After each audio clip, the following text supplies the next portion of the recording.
दोस्तों, अगर आप गरीब पैदा हुए हो तो आपकी गलती नहीं है, शायद वो गलती आपके बाप की हो सकती है। लेकिन अगर आप गरीब मरते हो तो उसकी 100% गलती आपकी है, ना कि आपके बाप की। नमस्कार दोस्तों, मैं अजय अजमेरा, अजमेरा फैशन सूरत से एक बार फिर से आप सभी का स्वागत करता हूं आपके अपने social media platform Ajmera fashion में। दोस्तों, मैंने देखा काफी लोग अपना गलतियों का ठीकरा अपने बाप के ऊपर फोड़ते रहते हैं। मेरे पिताजी के पास पैसे नहीं थे कि मैं कुछ काम कर सकूं। मतलब कहीं ना कहीं अपनी गलतियों का ठीकरा वो अपने बाप के सर फोड़ते रहते हैं। तो दोस्तों, आज हम इस वीडियो के अंदर बात करेंगे कुछ ऐसी गलतियों की जो गलतियां हैं आपकी, लेकिन आप कहते हैं गलतियां हैं बाप की। और ऐसी ही सबसे बड़ी और सबसे मेजर गलती जो आती है, जो आप करते हैं लेकिन सजा आपके बाप को भुगतनी पड़ती है। गलती नंबर 1। पर उस गलती पे आने से पहले मैं अपनी भाषा को थोड़ा चेंज कर लेता हूं, क्योंकि मैं अपने पिताजी को बहुत मान, सम्मान और इज्जत देता हूं। मैं उनको बाप नहीं कह सकता हूं। मैं उनको हमेशा पापा कहते आया हूं और पापा ही कहते रहूंगा जिंदगी भर। मेरे पापा मेरे दोस्त हैं, ना कि वो मेरे पापा हैं। आज भी जब हम बैठ के बात करते हैं तो मेरे मुंह से बाप कभी नहीं निकलता है। लोग अग्रेसिव मोड में कह देते हैं कभी कभी इस बात को कि बाप ने ऐसा नहीं किया, बाप ने वो नहीं किया, लेकिन मेरे पापा ने जो मेरे लिए किया है वो शायद ही कोई कर सकता है मेरे लिए। तो इसलिए मेरे मुंह से ये शब्द अब नहीं निकलेंगे, बाप। अब मैं पापा को पापा कहूंगा। थोड़ा सा आपको जगाना था, इसलिए अग्रेशन दिखाना मेरा जरूरी था। पहली गलती जो आप लोग करते हैं, पापा को ये कहते हैं कि पापा ने मेरे ऊपर ट्रस्ट नहीं किया, पापा ने मेरे ऊपर कॉन्फिडेंस नहीं दिखाया। आपने कभी जानने की कोशिश करी उस कारण को कि आपके पापा को आपके ऊपर ट्रस्ट क्यों नहीं है, आपके पापा को आपके ऊपर विश्वास क्यों नहीं है? क्या ऐसा कुछ आपने करके दिखाया है पापा को कि आपके पापा को आपके ऊपर कॉन्फिडेंस आ जाए? बात करता हूं मैं एक सूरत की बड़े हीरा व्यापारी की, जिनके साथ मेरा पर्सनल टच अभी इन दिनों हुआ, सावजी काका की। सावजी काका ने अपने बच्चों को 1,000 रुपए दे करके भेजा और जाओ नौकरी करो बोले। मेरे आइडेंटिटी कहीं यूज मत करना। सन 98 की बात बता रहा हूं मैं आपको। और बच्चे ने जाकर के वो 1,000 रुपए से पहली नौकरी करी, फिर दूसरी नौकरी करी। पहले हफ्ते में फोन किया अपने पिताजी को कि पापा मैंने नौकरी कर ली, अब मेरा काम चल जाएगा। तो पिताजी ने क्या कहा मालूम है? बेटा, काम चल जाएगा, तेरे को मिल गई होगी संजोग से नौकरी हमारा नाम लेके। दूसरी नौकरी करके दिखा। बेटे ने फिर दूसरी नौकरी कर दी। पिताजी ने कहा ठीक है, 2 तो कर ही ली है, कोई तीसरा काम करके दिखा। 1 महीने के अंदर 4 नौकरियां चेंज करी, चारों में स्टेब्लिश होके उसने दिखाया। तो आज वो सावजी काका के पूरे एम्पायर का मालिक बन के बैठा हुआ है। मालिक अपने आप को नहीं समझता है, पर सावजी काका ने उसको पूरी जिम्मेदारी सौंपी हुई है। आज 9,000 लोगों का स्टाफ, 9,000 लोगों का परिवार उसके अंदर काम करता है, 9,000 लोग उसके अंदर काम करते हैं, पूरे एम्पायर को संभालता है। ऐसी कोई जिम्मेदारी आपने उठाई है अपने पिताजी की दी हुई? आप अपने पिताजी को कह तो देते हैं कि उनकी गलती है, तो कुछ ऐसा करके दिखाइए जिससे वो आपको जिम्मेदारी दे सके। दूसरा एक सबसे बड़ा रीजन है दोस्तों, आप लोग बोलते हैं कि मेरे पापा मुझे पैसे नहीं देते हैं, मैं बिजनेस कैसे करूं? अगर आपके पापा आपको पैसे नहीं देते हैं तो कैसे आप पढ़ लिख कर यहाँ तक पहुंच गए? कैसे मोटरसाइकिल पे घुर घुर करके पीछे लड़की को बिठा के रेस्टोरेंट में लेके जा रहे हो? किसके पैसे से घुमा रहे हो आज उसको? किसके पैसे से समोसा कचौरी खिला रहे हो, जलेबी खिला रहे हो? हैं? किसके पैसे से ये आईफोन लेके आज मैसेज पे मैसेज भेज रहे हो, रील पे रील देख रहे हो? इसी रील को देखते देखते मैं भी बीच में दिख गया हूँ आपको। किसके पैसे से? तुमने आज तक पैसा खर्चा करने के लिए ही अपने पिताजी से लिया है? कोई विजन या कोई मिशन लेके अपने पापा के पास गए हो पेपर पे कि पापा मुझे आपने पढ़ा लिखा कर यहाँ तक पहुंचा तो दिया है, स्कॉर्पियो में बैठ के मैं घूम भी रहा हूं, लेकिन अब मुझे पैसा चाहिए तो खर्चा करने के लिए नहीं, अब मुझे ये विजन पे, इस मिशन पे काम करना है। और ये विजन मेरा है इसके लिए मुझे पैसा चाहिए। खाली गलतियां निकाल देने से काम नहीं होता है बच्चा। अपने आप को प्रेजेंट करना पड़ता है, अपने आप को बताना पड़ता है कि पापा मैं इस तरीके का काम करना चाहता हूँ। मोटरसाइकिल खरीदने के लिए तो मांग लिया था 11वीं क्लास के अंदर पैसा, तो क्या बिजनेस करने के लिए नहीं मांग सकते हो अपने पापा से पैसा? बिल्कुल मांगना चाहिए। उनको विजन दिखाओ, उनको मिशन दिखाओ, तो अपने आप तुम्हारे पापा कहीं से भी व्यवस्था करके लाए, भले ही उनकी जेब फटी हुई हो, लेकिन तुम्हारी सीरियसनेस जब देखेंगे ना, तुम्हारा विजन जब वो देखेंगे ना, तो उनको लगेगा कि नहीं, बच्चे के लिए कुछ करना है मेरे को, तो वो 100% कहीं से भी पैसा ला के दे, वो देंगे। आते हैं दोस्तों तीसरे पॉइंट की ओर, सबसे बड़ा और सबसे विडंबना वाला पॉइंट। मेरे पापा मेरे को सबके बीच में डांट देते हैं, कभी भी कुछ भी बोल देते हैं, कुछ सोचते नहीं हैं। अरे मेरी भी इज्जत है। अरे भाई तेरी ये जो इज्जत है ना, कितने टके की है मैं तो नहीं बोलूंगा अभी, लेकिन जितने भी टके की आज जो इज्जत है ना तुम्हारी, वो सिर्फ तुम्हारे बाप की वजह से है। और अगर वो बाप ही तुम्हारी इज्जत खराब करेगा, तो तुम कैसे सोच सकते हो कि उस इज्जत को तुम्हारा बाप खराब करेगा? एक मुक्केबाज को, एक जो बॉक्सर होता है, उस बॉक्सर को उसका गुरु सिखा रहा था। छोटी सी कहानी इसमें ऐड करूंगा।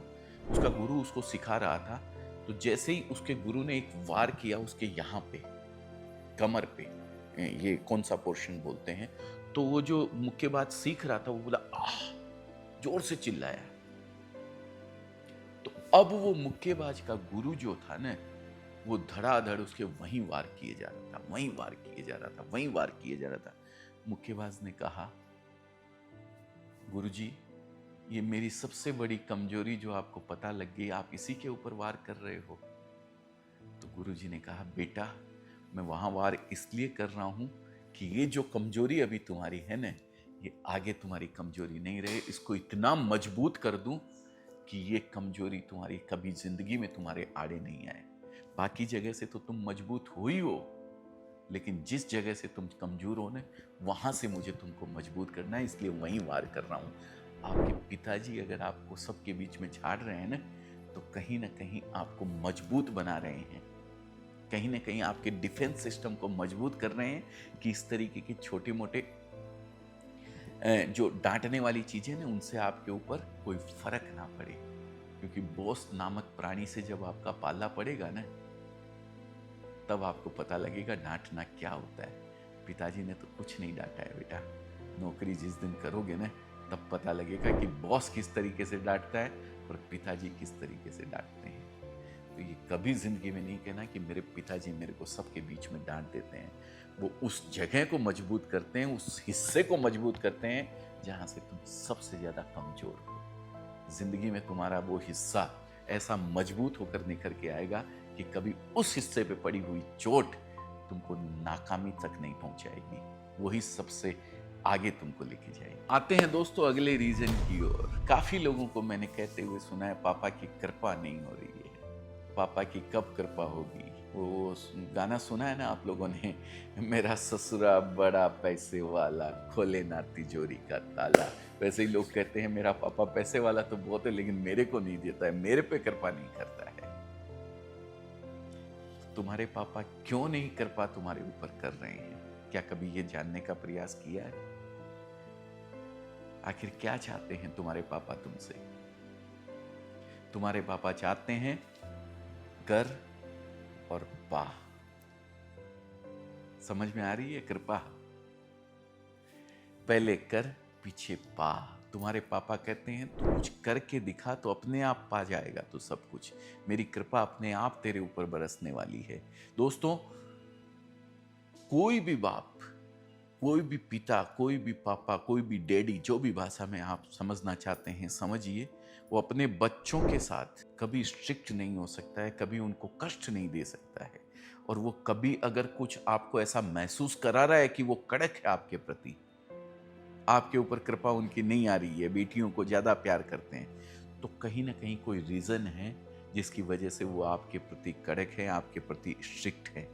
उस रीजन को समझने का प्रयास कीजिए, और जिस दिन आपने वो रीजन समझ लिया ना, उस दिन कृपा आनी, वो कौन से हमारे गुरुदेव थे, कृपा आनी चालू हो जाएगी, पानी पूरी खाई कि नहीं खाई।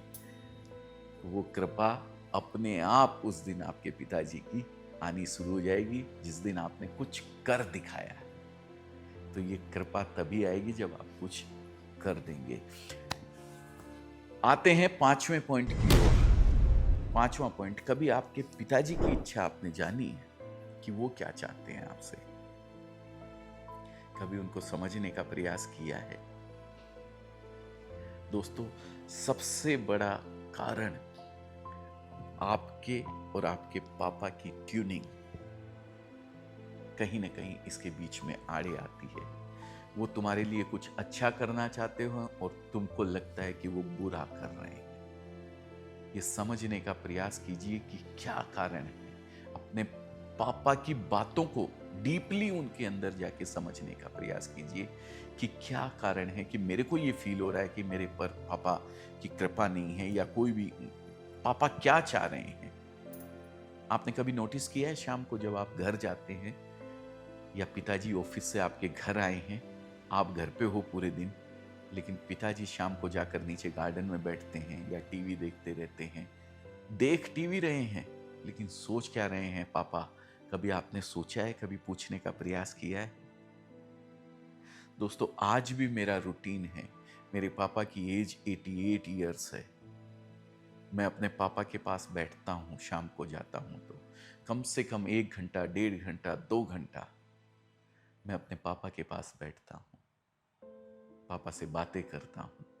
वही कहानियां जो उन्होंने मुझे पिछले 50 बार सुना दी है, वही कहानी वापस रिपीट मुझे सुनाते हैं और मैं उसी तरीके से सुनता हूँ आज भी, जैसे पहली बार वो मुझे बात बता रहे हो, पहली बार वो कहानी मुझे सुना रहे हैं। समझने का प्रयास करता हूँ। एक बड़े बुजुर्ग को क्या चाहिए? कुछ नहीं चाहिए। उसकी 2 बातें आप प्यार से बैठ के सुन लीजिए और उसके ऊपर एक रिस्पॉन्स दे दीजिए, हाँ पापा ऐसा हुआ, अच्छा जी। और कुछ नहीं चाहिए एक बाप को अपने बच्चे से। अगर एक बाप की पहचान उसका बेटा बनता है ना, उसके बेटे के नाम से अगर बाप को जाना जाता है ना, तो बाप का सीना गर्व से चौड़ा हो जाता है। और ये एक बाप का ही हो सकता है। किसी और की पहचान से अगर किसी और को पहचाना जाए तो उससे बड़ा दुखी कोई नहीं है। लेकिन एक बाप है जो इस चीज में भी खुश होता है कि उसके बेटे के नाम से उसको पहचाना जाता है। इससे बड़ी बात एक बाप के लिए कोई नहीं हो सकती है। तो दोस्तों, अंत में सिर्फ इतना ही कहना चाहूंगा, समझिए अपने पिताजी को, समझिए उनकी भावनाओं को, क्या वो आपसे चाहते हैं और क्यों आपके साथ वो ऐसा कर रहे हैं। जो भी कर रहे हैं उसको अनर्थ वे में मत लीजिए, उसको गलत वे में नहीं लीजिए। और लास्ट में एक चीज कहना चाहता हूं जो शुरुआत में मैंने फिर कही थी आपको, अगर आप गरीब पैदा हुए हैं तो मान सकता हूं मैं कि आपके पापा की गलती होगी, लेकिन आप अगर गरीब मर रहे हैं तो ये 100% जिम्मेदारी, ये 100% गलती आपकी है, ना कि आपके बाप की। बहुत बहुत धन्यवाद।